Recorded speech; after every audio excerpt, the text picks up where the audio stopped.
Ms. Sue, you can ask a final question of candidate Velez, or you can move on to candidate Mejia. I'm going to have to repeat my question. Sir, it's specifically the increase of population that is overcrowding the school. So in 2021, I gave this analogy, right?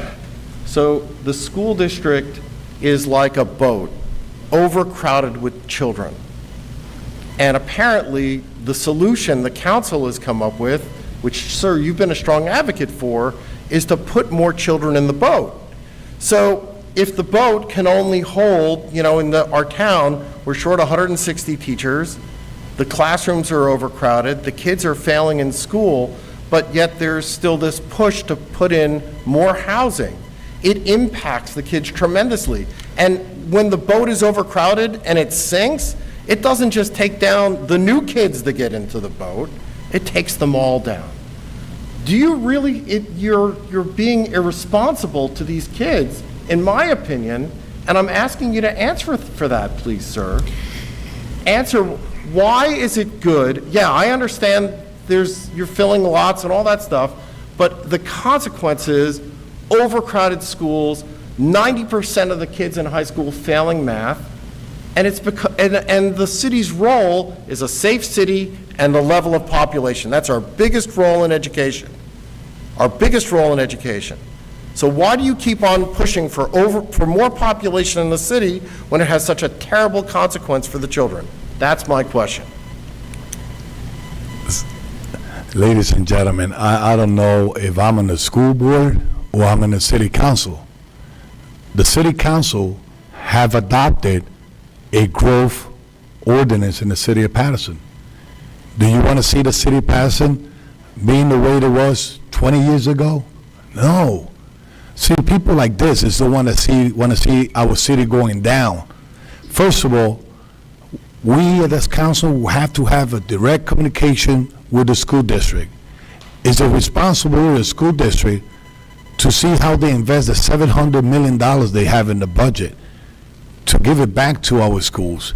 I have 12 schools plus charter schools in the city of in the Fifth Ward.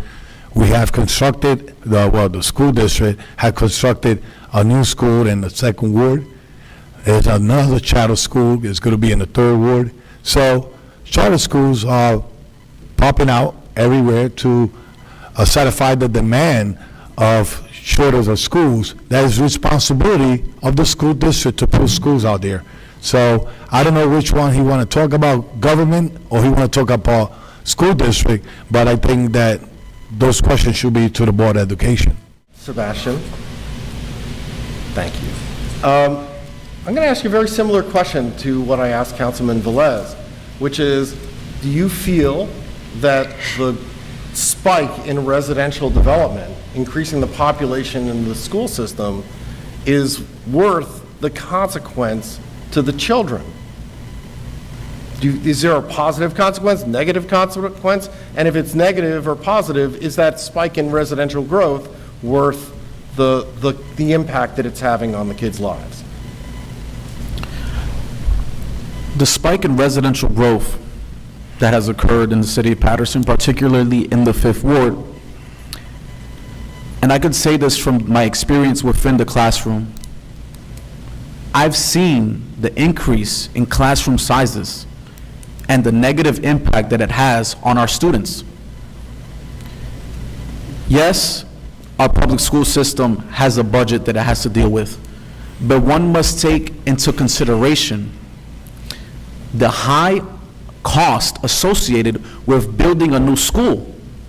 And how are we going to build new schools if every chance we get, we're building apartment buildings? These apartment buildings have to be filled by people. People multiply. People get together, they have babies. Those babies we have to educate by law. But are we truly acting in collaboration with our school system as a municipal government if we're acting irresponsibly and promoting the overpopulation of our community? Candidate Mejia, you've heard me talk about the importance of transportation and the shortcomings of our current conditions. Is that something that you would advance as a council member, or do you think maybe I'm talking out of left field with regard to that issue? That is a very complex issue. We have to understand that we are, to an extent, are limited on our local level as to what we can do. But if we truly want to increase the level of transportation availability within the city of Patterson, we must be able to work amongst legislators at the state and federal level. Looking towards the future of Patterson, I must look at the present now first. And I understand that we are located in an extremely convenient location close to the New York metropolitan area. So we have to make decisions to increase the availability of transportation if we look towards the future for the Fifth Ward and the entire city of Patterson. Candidate,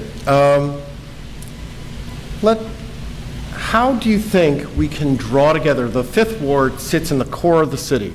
I think it's the only ward that actually has a boundary with every other ward in the city. So really, the needs of the Fifth Ward are very similar to the needs of all other wards. It's not distinctly different. Is there something that you would do in the Fifth Ward that would impact all the other wards, that it would actually radiate out from the Fifth Ward to benefit everyone else? Or whatever you would believe would be best for the whole city? As all three of us know, the Fifth Ward is located in the heart of Patterson, bordering several other wards. We have to, as a ward, shine. We have to lead by example in education, in cleanliness, and in innovation. If we want the rest of the city of Patterson to raise its standard, we have to start with ourselves.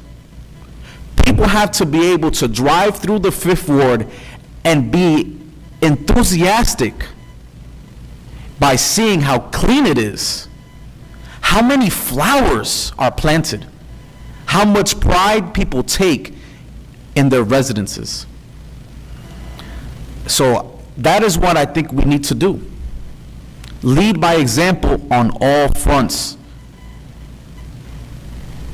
Candidates, I will now take the opportunity to ask each of the candidates a question on behalf of the residents of the Fifth Ward. Candidate Sue, if you can please share with the viewing audience your plan to reduce litter within the Fifth Ward.